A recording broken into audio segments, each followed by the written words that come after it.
Okay, good afternoon, everybody. I'd like to thank you all for attending the Legat Think Tank 2020 Resilience. It's been a wonderful week, and we're fortunate to have our speakers back today for our roundtable discussion. As a reminder, if you have any questions that haven't been asked this week, please submit those to the Q&A feature. The previous 4 sessions counted toward AIA credit. If you did not submit your AIA information to Justin Banda, please don't forget to do so. jbanda@legat.com. In addition to this think tank series, we've been asking you to consider donating to the Leukemia and Lymphoma Society to support some of the most resilient people we know. See the information in the invite. And now I'd like to introduce our panel. Our speaker from day one, Cynthia Barginere, provided a great case study about resilience in healthcare design. On day 2, Katie Ryan led an in-depth discussion about sustainability. On day 3, Joe Schwieterman from the Chaddock Institute discussed the complexities of transit systems. And on day 4, Dina Sorenson discussed resilient design for educational facilities. Dina unfortunately couldn't make it today, so joining us on our panel is Robin Randall of Legat Architects. Robin is a principal and our director of pre-K through 12 education. I am Kurt Volkman, the director of corporate and commercial architecture and design at Legat Architects, and I'd like to thank you all for coming. And with that, I'd like to begin.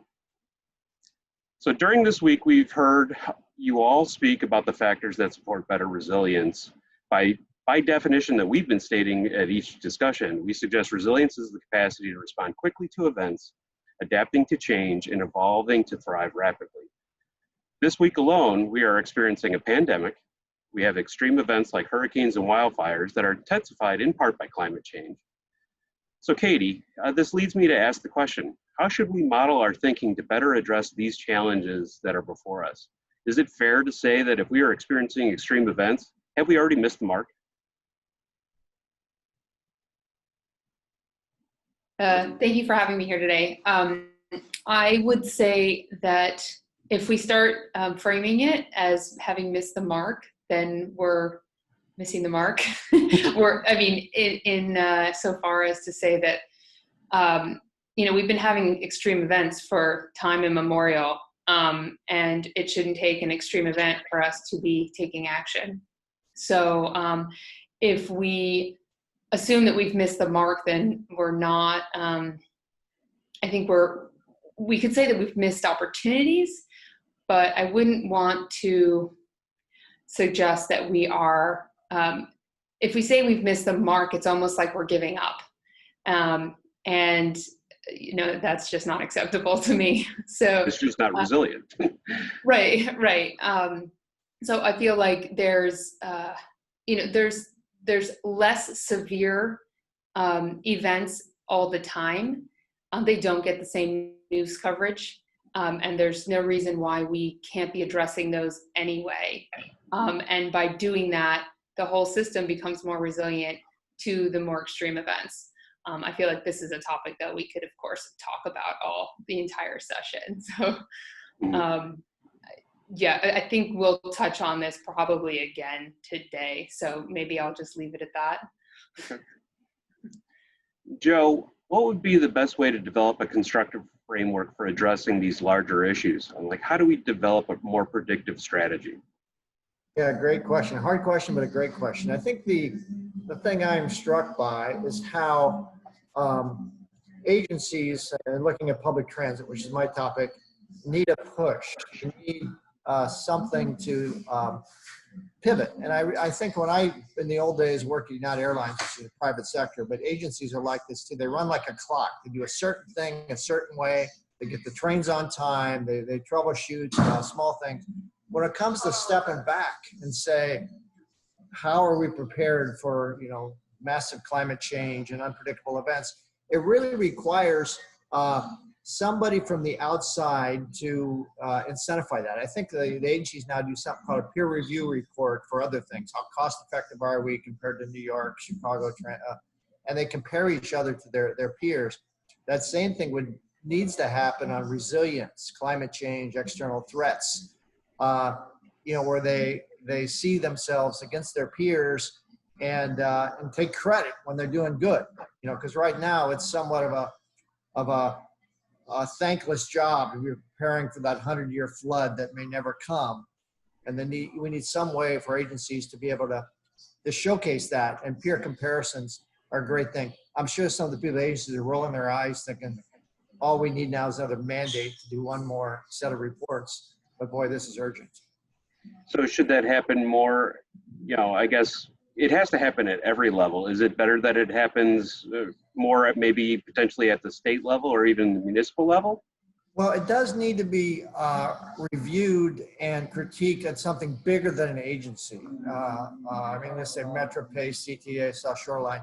I mean, think about the scooter pilot. I'm sure the CTA isn't opposed to the scooter pilot. Maybe they're for it, but they're certainly not enthusiastic of the prospect of losing some bus rides because of scooters. But from a resilience strategy, it's a good thing, because if we have, some sort of external threat, we have another option out there. Obviously not a massive snowstorm, but say we have a power outage that's due to, some weather-related problem. It sort of will keep us moving in ways that won't directly benefit the CTA, but for the city as a whole, it's a good thing. Cynthia and Katie, in your discussions, you both had mentioned the role of nature in reducing stress. From a wellness perspective, Cynthia, how destructive is personal stress?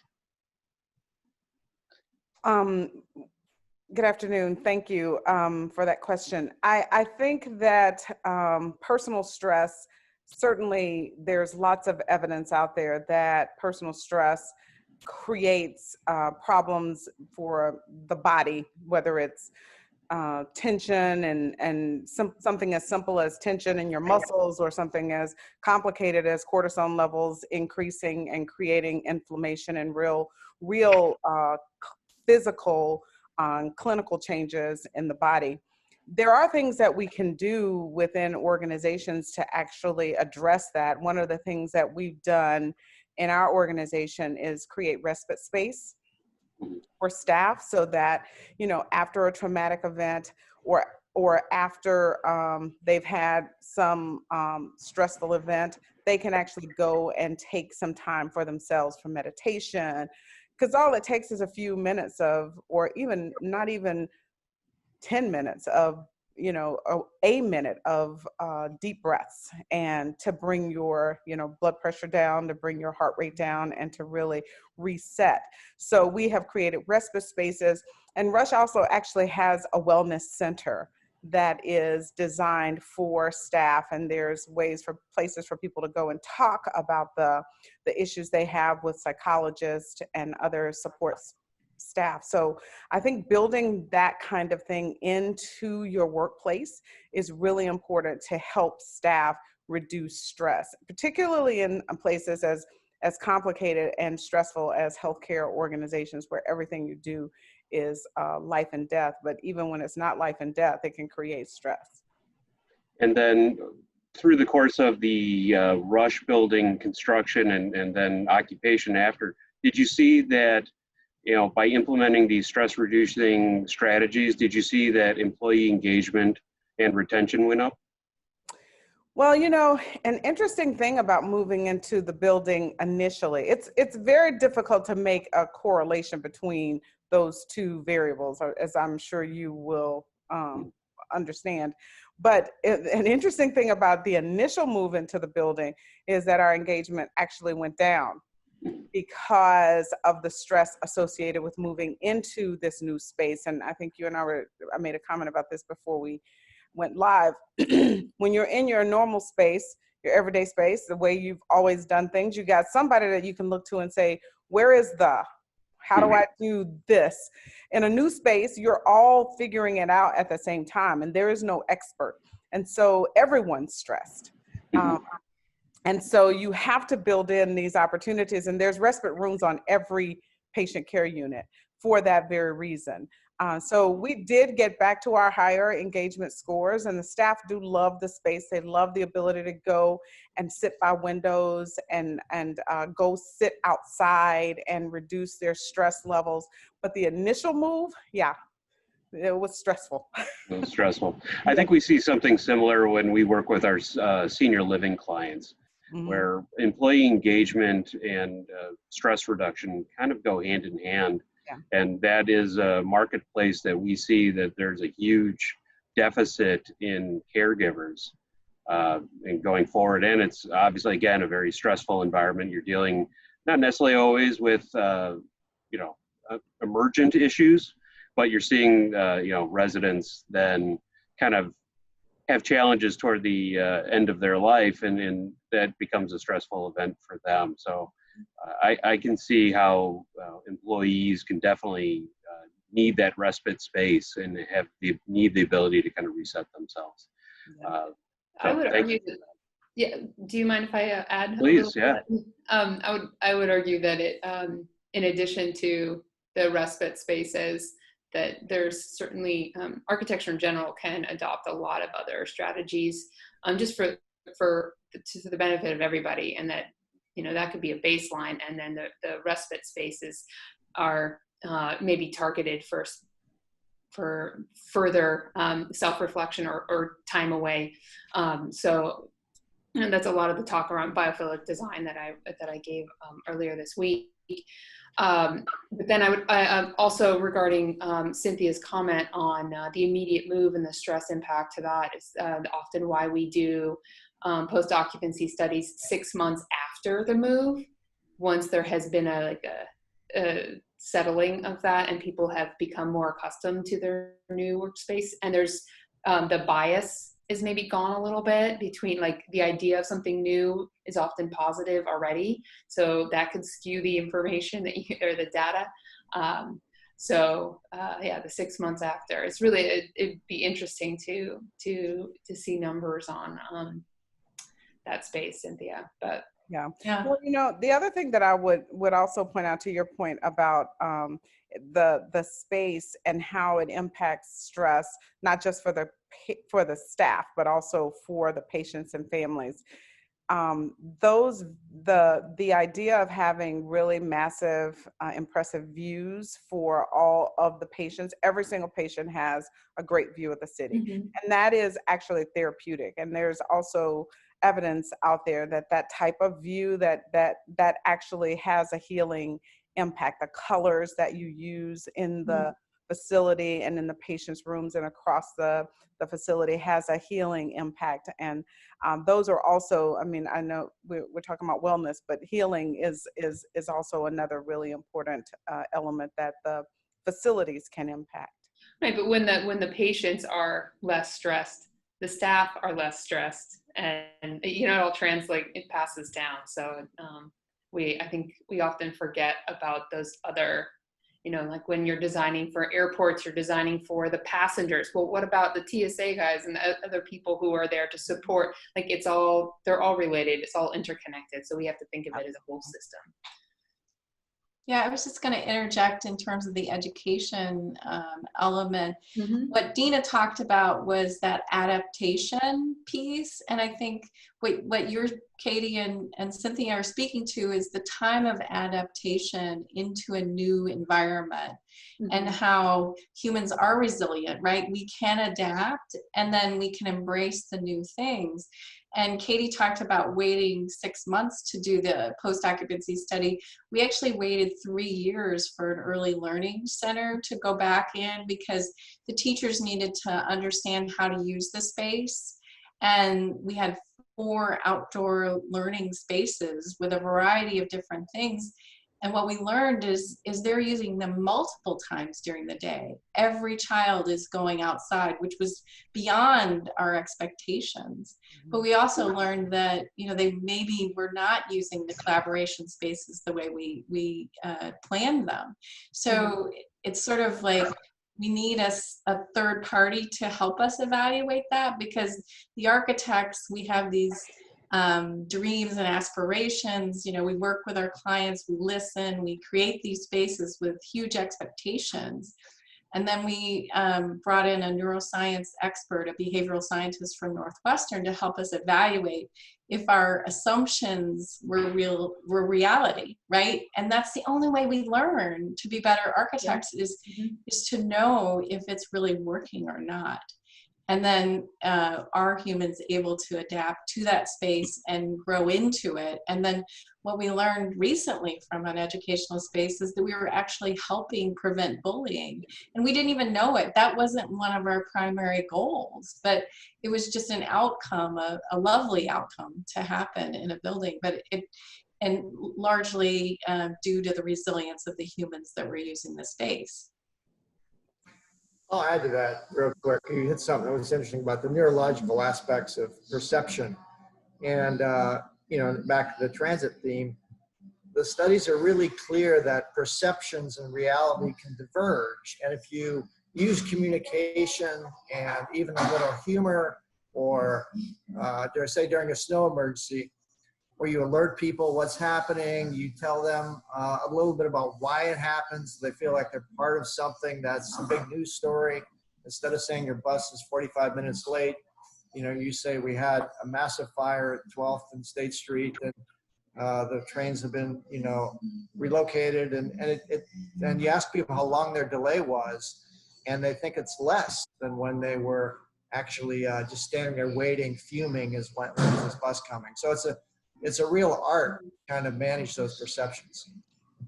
I appreciate that. When I was in a traffic jam recently, I went on the freeway, there was an electronic sign that had, I can't even remember what the joke was, but it made me laugh instead of feel that stress. Yeah. Yeah. Like the DOT just takes it, like, has a little bit more freedom to just express themselves, and they make a difference in that way. Yeah. Yeah, You know, that's one of the things that we did at the tip, you know, talking about the space, using the space, one of the things we did at the tips are very large. So on the bone marrow transplant unit, we had someone somewhere else in the hospital that was giving away a piano. So I took the piano and put it on the bone marrow transplant unit. And you would be amazed at the number of times staff go to the piano to play, sitting there looking out on the views. Patients and visitors go to the piano to play, and it just is so soothing and so peaceful for the staff to have that there. So yeah, you can turn space that you didn't intend. You're not sure what it's going to end up being. It can evolve. Great. So Joe, what is the role of technology in testing the theoretical resilience strategies for dealing with extremes going forward, just to prove their effectiveness? Yeah, well, great question. I mean, one, you know, weather forecasting is almost getting scarily good right now, which has been great for troubleshooting. But I do think, you know, the city has developed a really world-class system of smart devices, sensors and cameras and things like that. And it's not just for when there's an emergency, but to start modeling how things change. When we have extreme rain, do people divert? Is there congestion in one spot? And you can kind of develop artificial intelligence type tools to understand where there's going to be a problem spot. Now, at the same time, I point out that the kind of crises we've had lately seem to be the most unpredictable things you can imagine. You know, pandemic and wildfires at a scale nobody could ever imagine. 200-year floods in New York in 3 years. I mean, so the unpredictable is not going to go away. But I do think that. Plus, there's some really cool modeling on the effects of flooding. What fascinates me about flooding, which is our probably biggest immediate climate change threat, is how different it is every storm. You know, one storm it's Lake County that's deluged. Next, it's the west side. And it isn't as if we have vulnerabilities that are facing the problem every time. It seems to be, but modeling is allowing us to do that and sort of pick the priorities so it's not quite such a crapshoot as to where to put your investments. And Cynthia, in your presentation, you had laid out the sort of remedial steps to address factors behind accidental death and injury. And then you had just mentioned that sort of there was a greater need to communicate some of the remedial efforts to the providers. And in terms of that adaptation, what would be an ideal change management process to allow for adaptation and easier adoption of the new space? I think that one of the things that we learned is that there is an opportunity for us to give clinicians, we should make time for clinicians to spend time in the space prior to occupation of the space, whether it is simulated or actual. We had an opportunity when we moved into our neonatal intensive care unit, for example. They moved later than the other team did. And they had an opportunity to really go to the space, work through critical processes, and they really focused on those processes that were most high risk, low volume, high risk kinds of things, so that they made sure that everyone knew where everything was, everyone knew what processes needed to change or systems needed to change as a result of the space itself.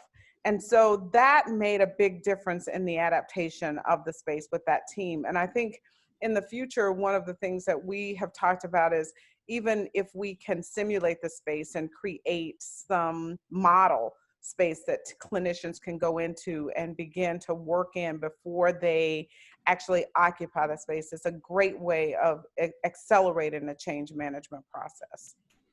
Do you think that there would potentially be a future role for either virtual reality or augmented reality to do some of this offsite? Oh, that would be amazing. You know, where if you could have your own avatar to walk through the space and do your own, pretend that you're in the space, it would be great. I mean, because that really does feel real. I mean, I think it has to be something that feels real so that people can actually understand how they would engage with the space, because it's not just a matter of let's pretend. You really want people to feel like they are a part of it. But yes, I think that would be amazing. So you would definitely be in favor of kind of doing almost full-scale mock-ups of a patient room or staff rooms in advance, just so that we can get people through and have the providers really understand and even make comments on where device locations are and potential, drawers and equipment. Well, to Robin's point, what you think is going to work doesn't always work in the real world. And so it gives you an opportunity to experience it and make changes before you have actually created things that are immovable, and that people are then going to have to create workarounds, because people will create the workarounds if the space isn't working for them. And that creates risk. And introduces risk into the process. So I do think, as much as you can give people an opportunity to what I call play in the space, but of course it's not actually playing, but you give them an opportunity to use it. We know in education that playing is learning, right? I mean, that's how children learn, as they play and they try and they risk. So if it became more like a avatar game, and people look forward to playing it and trying it, I think we as architects just have to be vulnerable and show our design and understand that it's going to be wrong the first time and just fail and then fail again, and then we can trip up to the right solution, right? So it's making that game possible. And I know healthcare, it's a lot more related to risk and life or death. The risk is life or death. But in education, it's more about the risk of losing the child's engagement and interest, and instead of lighting their fire to learning, kind of dampening it and making it not something that you're curious about anymore. So it's finding a way to get those clients in the space, trying things out and seeing if it really works the way it's supposed to be. Absolutely. So Joe, we often find with the public sector and private sector are diametrically opposed. What is the role of public-private partnerships when thinking about resilient strategies? Yeah, it's really at the core of a lot of things. I mean, you look at our system in Chicago, especially, where we have metro trains using private rights of way of Union Pacific and BNSF and some others. Amtrak, of course, uses almost exclusively private railroads. And then you throw in a lot of the contracting, say that PACE does and so forth. And I think we're seeing that resilient systems really need to have sort of a real grassroots component where the operator is communicating constantly with the, with the agency about solutions, about vulnerabilities. And our system mostly hasn't been, I think we're doing really well on efficiency. I mean, cost effectiveness where we fare well. What we haven't done here is just a terrible amount of experimentation where we try different approaches. We've had some contracting out, say, of the rail services, but mostly it's an unchanging relationship. And it's showing its vulnerabilities now. I mean, Union Pacific wants out of the commuter business, and there's lawsuits happening between different, and that's not how you can imagine. You throw in a climate crisis, and these relationships aren't probably where they need to be to give both sides an incentive to really think outside the box. And so I think we're getting there. I think we have well-run systems, good leadership, budget situation is not the greatest, but the legacy is really not maybe as creative as it could be, and so I think that'll be a challenge. I just wanted to interject too. I think it's not necessarily public-private partnerships, but I think it's divergent thinking partnerships that need to happen so that we can get lots of different points of view at the table. I know our practice has grown and expanded our thinking by partnering with the behavioral scientists or just listening to our clients. I mean, we're working on a special needs environment right now, and the learning curve is huge for us because we're trying so hard to differentiate and be able to take care of students that have behavioral issues, take care of physical challenges all at once. And so finding the right people and making sure that we are willing to listen to create that wisdom that Dina was hitting on yesterday. I would Yeah, go ahead. I would agree. But I also say, like, in a time of disaster, communities and businesses alike often depend on the government, whether local, state, federal, and international organizations for support and relief and financial support to build back. And so, building those relationships or partnerships between the private and public sector, whether they're formal relationships or not, I think can help bridge some of that. And maybe there's incentive to Joe's point, incentive to innovate. Maybe taxation comes into it where encouraging outside business or local business to build based on their approach towards resilience for the community. And so, the government can support that if there's a back and forth between the two. So, when there is a disaster, that entity is able to support the community. And so they both benefit, both the community benefits and the business. There's stronger business continuity and so on. I think, and then with respect to that taxation, I think it also exists on a small, like at the more local level.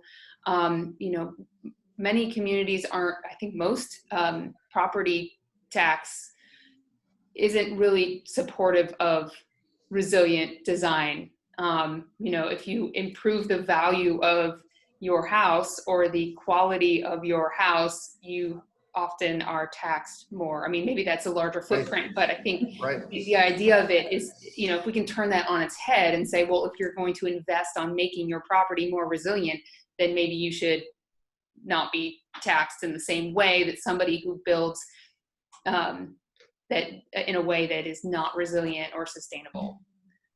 You said something really interesting about partnering with the private sector and so forth. And I think where it's really exciting now is in the city of Chicago, where we had, trial one of the scooter pilot, where there's a half a dozen or more different companies out there providing scooters. And it was sort of a grand experiment to see what we can learn by working with all these different companies with different philosophies and different quirks.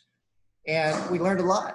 Some are really responsible, some are in it, not for the long haul. And so the second pilot came out, the second version this summer, and included a ton of learning on that first round. You just imagine, had we just dove in and picked one supplier, we would have missed that. And I've been pushing that we have Uber and Lyft out there and Via that could be part of some sort of a resilient strategy, some ways to serve transit deserts in ways that we're not doing yet. The experiments the Regional Transportation Authority is doing that's had good success working with private rideshare operators. But boy, in the post-pandemic environment, those kind of partnerships could be really, really valuable because we know we're just not going to have the budget, say, to expand the bus system much in the next few years. Mm-hmm. So especially with last mile opportunities, correct? Exactly. Last mile and late night, that sort of thing. Mm-hmm. All right. Robin, what is the role of equity and inequality when we're discussing human-centric resilience? Is apathy the enemy of resilience, or is it maybe time? Yeah, I think it's interesting to think about enemies and then turning them into friends, right? I mean, that's what we do as part of our adaptation is finding the enemy, eliminating the enemy by making them your friends. So how do we make apathy into empathy? And how do we turn that corner? And I think a lot of it has to do with listening skills and understanding, going beyond just listening, but understanding what the needs are. And when you know what the needs are, it can become personal. And just the comment that Dina made yesterday that her sister had to fly from Portland to leave the fire pollution with her niece. So when it becomes personal, I think then it becomes a way of us understanding, and we can have true empathy. And then the equity piece is another layer, right? Because we know that those with the least funding and the least support are being hit the hardest. One of the most compelling images from yesterday's presentation was the young woman that is on the reservation, and she's a Native American, and she doesn't have clean water. That should be a basic human right to everyone on the planet. And it hit me even harder because it's in my own country, right? And so it brought huge empathy for me, and I was like, how can I change that? How can I make a difference to change that? And so what we need to do is get from empathy to action, and then make those changes. And it's just one step at a time. It's incremental change, but if we can make one change per day, think, if every human on the planet made one change per day, think of the impact that could make. So I think apathy is a problem, but it's not one that we can't change to empathy if we just listen, understand, and then take action. Okay. So Joe, it kind of reminds me of, when we talk about in Chicago specifically, the south side of Chicago has some of the greatest commute times compared to other regions. When we think of equity and equality, how does transit kind of help bridge some of that divide in commute time? Oh yeah, it's a great question, and it's problem is getting worse. As we see the growth belt heavily around O'Hare and west and north, the gap. I live south in near south suburbs. And, Class A office space is practically non-existent, south of Hyde Park, and the area is depopulating, so it's getting harder to justify high frequency service. So there's the good news is that with our grid system, there's so many opportunities to do interesting things to speed up travel time. Right now, one thing that's in the news, and we'll see how it plays out, is it's also expensive for people on the south side. If they say come in Metro Electric and have to get to O'Hare, it's a Metro fare plus a CTA fare, and it's $7 to $8 just to get to work. And so CTA Metro collaboration is something most of us are pushing for, but it's it needs high level political support for those things to happen. But we do have some real beginnings of some exciting things. Pedal assist bikes are being rolled out around the city, and that's a great last mile solution to get to a transit corridor. We have the city right now, unfortunately, Uber Pool and Lyft Line are not running because of pandemic, but a lot of people are using those to either get to transit or to get to work. And I think we finally have a political consensus that the South needs better service. And you know, of course, the Red Line extension is at the center of that. I'm seeing real signs of optimism there, but I can tell you the forces of development, you know, continue to favor other parts of the city. And it's going to take a multi-pronged approach to fix this one. Yeah, and when, you know, you had mentioned that you had seen negative events cause sort of a reduction of usage in the transit system, and people simply lose faith due to frustration. Cynthia, do you see similar challenges in the healthcare world about perception issues and people, how they deal with the frustration of the marketplace? Well, I think this pandemic has been a great example of that, particularly for healthcare, because people have, you know, stayed away from healthcare organizations, stayed away from health systems for fear of transmission of the disease. We've seen people, you know, even our employees getting on public transportation in their uniforms and being shunned or even mistreated because people are fearful of them. So I think, you know, the healthcare system right now is really struggling to make sure that we communicate to people that, you know, COVID is an issue right now. It is a serious issue. It's a serious concern. Organizations have figured out how to respond to that in a way that keeps the COVID patients safe, but keeps every other patient safe so that people can come and get care. And I think, you know, my biggest fear, even during the pandemic, was the number of people that would succumb to illness because they just didn't seek out care. So healthcare organizations have had to really transform their facilities. They've had to put new systems and processes in place to give patients and families comfort that they can come in and they will be safe as they receive needed care. It's a big issue right now. So what do you think is a way to sort of get the public to regain that trust? Is it purely messaging? Is it just performance will drive, you know, bring people back? Or? Well, I think it is messaging, and I think it's being strategic in how you deliver the message.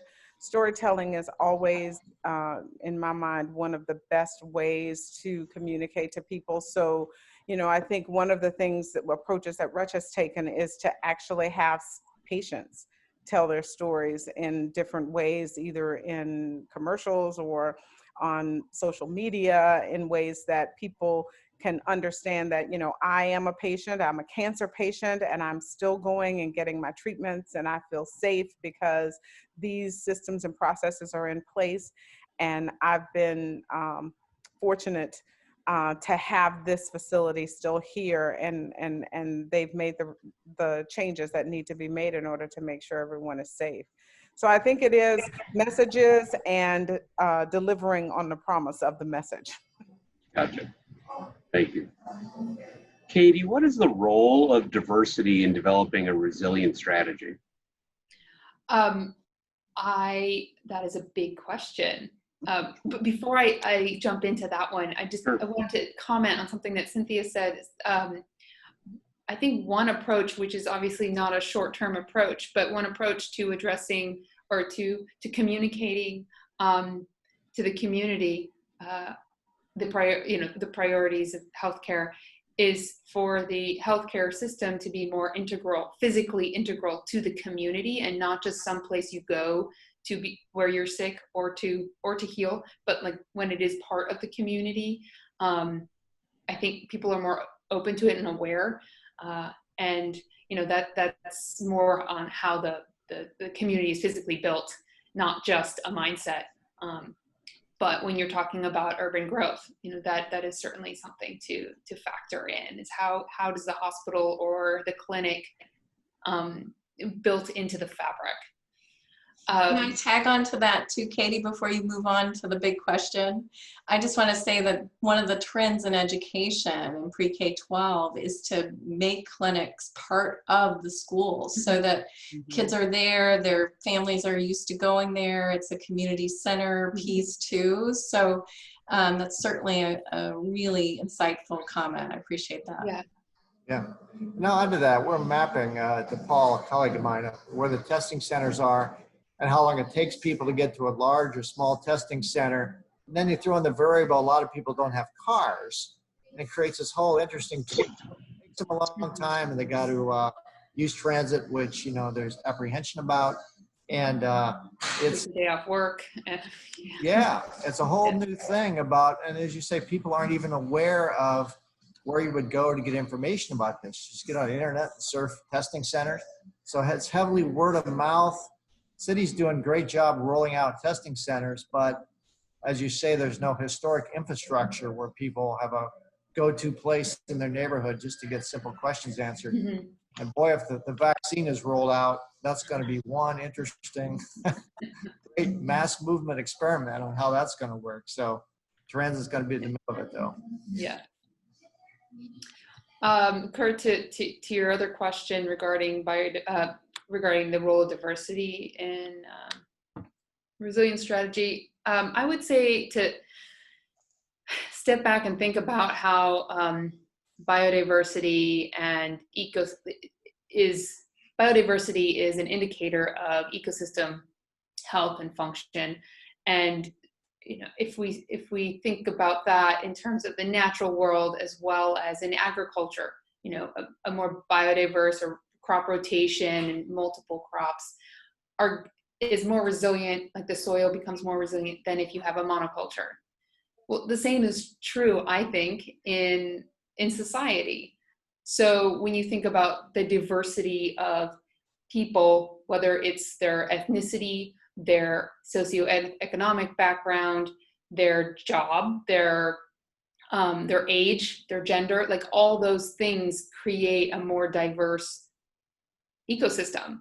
And so when they're all factored in to how a community or a solution is evolved, then I think you're going to have a better result.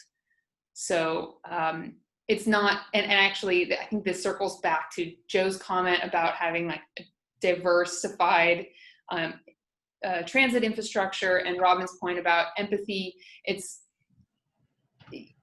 You'll need to have empathy, but you don't necessarily need it to all agree. It's the understanding that's so critical. And so I think that openness to a more diverse ideas, diverse solutions, and diversified response to it will actually support a more resilient outcome. I think fear of change too is part of that, because by making yourself vulnerable to divergent thinking and different thoughts, you can't control it, right? It's not something that we can control. It's not something we can predict.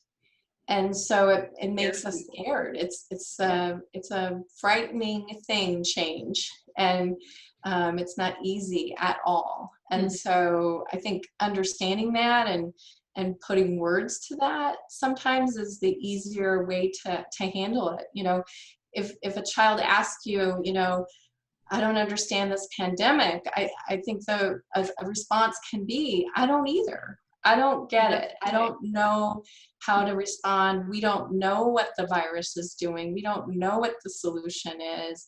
And that immediately reduces the stress, because it's like, okay, you know, we're in this together. We're going to figure this out together. And that reassurance of children going back to school and just taking that leap, right? That, okay, it's important to learn. I'm going to go back to school and take the risk that I might not, you know, that I might get the virus or I may not, but that the risk is low enough that learning is important, and being with other people of my age is important. So that reassurance is a hard one. So I'm just rambling about support and change and stress. I think that that's what we're all going through, and understanding that change is hard and having empathy to everyone that it is. I think you also have to give people tools so that they do have some sense of empowerment. So you don't understand and you don't know everything, but there are some things that you do know, and that there are some things that you can do. And let's pay attention to those things that we know and respond to those things that we know, because then that lowers our risk, and we can take calculated risks under those circumstances because we're doing our part. And I think that's important for kids to understand too, and for everyone, because there is so much we don't know. I mean, I used to think eggs were bad for me. Now they're good for me. I don't know. There's so much that you don't know. But there are things that you know that you can do to reduce your risk. And let's do what we know we can do, and take those calculated risks. I think actually that's a really good point, but also from like an architectural standpoint, design or infrastructure, it's like a lot of the conversation has been about, okay, what should we do different, especially in the workplace? And so coming up with either temporary or adaptable solutions that are not necessarily permanent solutions. You know, if we start building in all these new barriers, and then later, you know, maybe they were good for that moment, but now we have to tear them down, or they no longer work for for our needs. So I think we need to also be careful about that. Like, what are the tools to get us through here, or help us move forward, but not necessarily barricade us in the future. Well, that is something that is important in design, whether we're talking about the pandemic or not. One of the things that has been so significant in redesign of hospitals is this idea of eliminating the nurse's station. You know, that whole big thing that took up all the space. So, you know, but it eliminated it altogether. And then, but we didn't take into consideration the social implications of the nurse's station. So then we had to figure out, how do we manage that piece now that we've taken it away? Because it's permanent. You can't bring it back. And you can't even bring back a version of it. So I do like the idea of these impermanent changes that are flexible, so that you have some ability to execute on, to continuously change and continuously improve.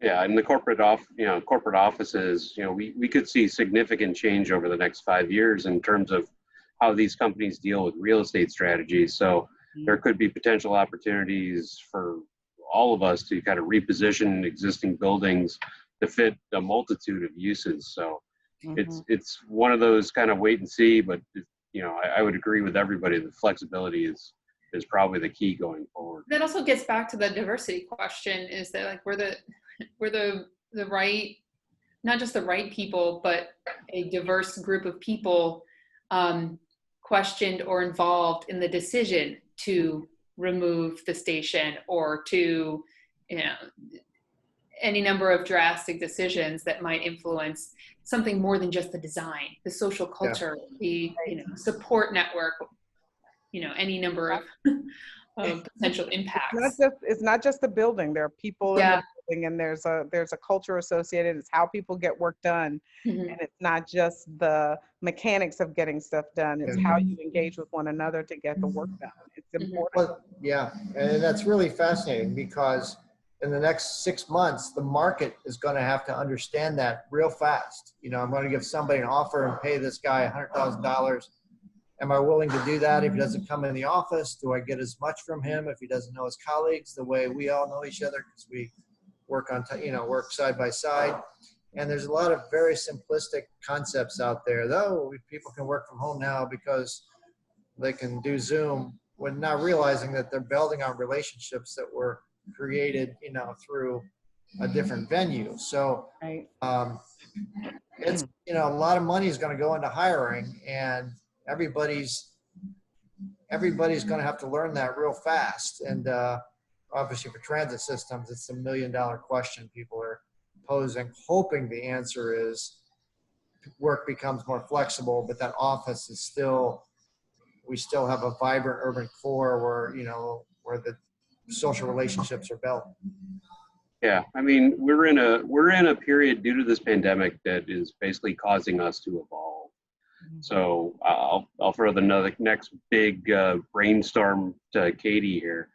You know, when we talk about evolution and how we're changing, you know, we always talk about, you know, resilience and kind of getting back to normal, but really what is normal? How do we determine what normal should be and in how we go forward? And it's obviously going to be individualized to some degree. Well, I would say that whenever we think about resiliency, we should never talk about going back to normal, because that's what got us here in the first place. And why would you want to, I mean, I can understand, actually, to Robin's point, it's like it's the comfortable place is what happened before, or like the way it was before. But once you get comfortable with something, there's less incentive for innovation, for, you know, evolving, for, you know, doing something better, having a better life, like whatever scale you want to talk about. So it should never be going back to normal, but going forward. And I've never been a fan of normal anyway. So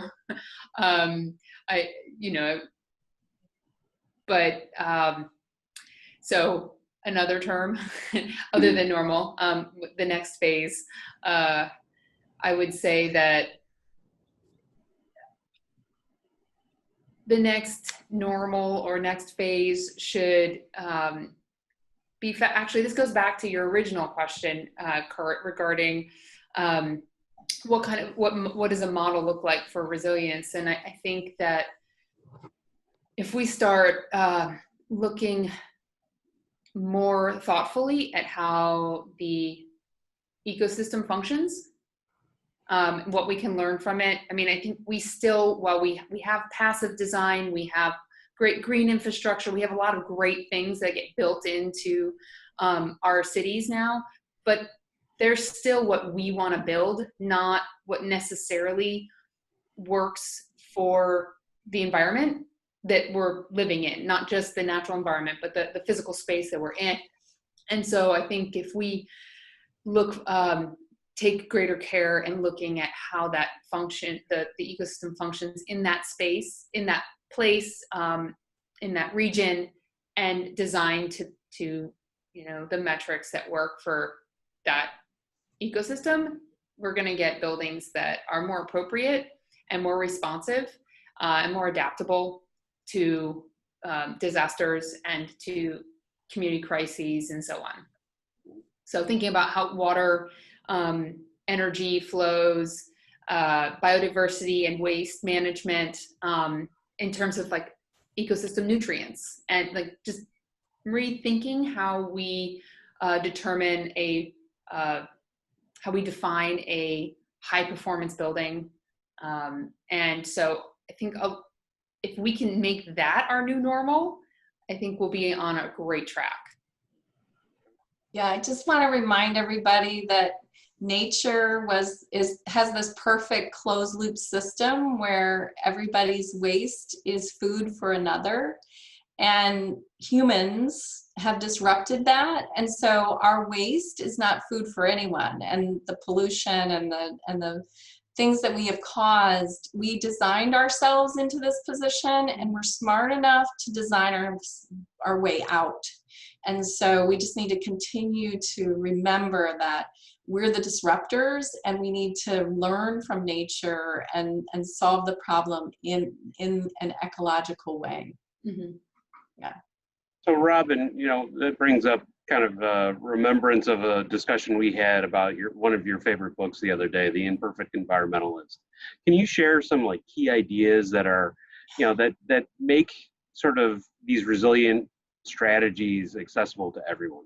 Yeah, so it's a good book. I recommend it to anyone. I think what we need to remember right now is that the condition that we're in, the quarantine, has required us to reduce our carbon footprint. And if you know, there's all kinds of data that our air is cleaner than ever before, except for the fires, right? We were making progress. So what I'm going to encourage you is to take one action every day. And that first action could be, I'm not going to drive there, I'm going to walk, or I'm going to ride my bike, right? Or I'm not going to use paper napkins anymore, I'm going to use cloth napkins, right? Or I'm not going to use plastic bags anymore, right? So there's conscious decisions that you make every day, right? It's like brushing your teeth. There's something that we do every day. If you can make one change per day, that's the way to do it. And then I think educate those that are around us. There's three things, right? Do one thing every day, make one change, right? The next thing is there's educational opportunities every day. You're going for a walk with your neighbor. You're going for a walk with your child. Educate them, learn something. My daughter is getting a doctorate in environmental engineering at University of Michigan, and she overwhelms me with all the things that she's learning every day, right? And then the last thing is to fall in love. Because if you fall in love with the environment, if you love it in the way that you want to see the flowers, you want to walk through the forest, you're going to protect it. Human beings protect the things they love. And so love the environment as much as you love yourself and be able to protect it in that way. Take a child for a walk in the forest and help them fall in love with it. Great. That's a great way to end. So thank you everybody for coming today, and thank you to the panelists. I mean, these I could probably go on for 3 hours. You'd be sick of me with the amount of questions I still have, but I just, again, thank you so much. I encourage all the attendees to subscribe to the Legat Architects newsletter to stay in touch about future opportunities for engagement. All of these sessions will end up on the Legat YouTube page. So in the coming weeks, so you know, you'll be able to kind of look and kind of get any parts of the videos you want to kind of recap and re-see, it'll be there for you. Again, this discussion isn't necessarily for AIA credit, but the previous 4 discussions definitely were for AIA credit. So send Justin Banda your AIA information if you haven't already done so. Next year, we're starting to already plan for Think Tank 2021. So keep your fingers crossed. We might ask you all back again. So, you know, again, great discussions had by all. But getting into the key points here, beyond our discussion about resilience, again, we've been doing a fundraising drive for donations to the Leukemia and Lymphoma Society. So as of Friday morning, everybody's been great. We have $2,380 raised for the Leukemia and Lymphoma Society. And we're going to say to that Legat is matching this for a grand total of $4,780. So again, thank you to everybody for that. Again, we're helping some of the most resilient people in the world, which are these patients and then the providers that take care of them. So with that, I would like to tell you all, have a wonderful weekend and have a great day. Thanks, Kurt. Thanks, Robin. Thanks. Thank you. Great to see you guys. Thanks, guys. Bye-bye. Bye-bye. Have a great weekend.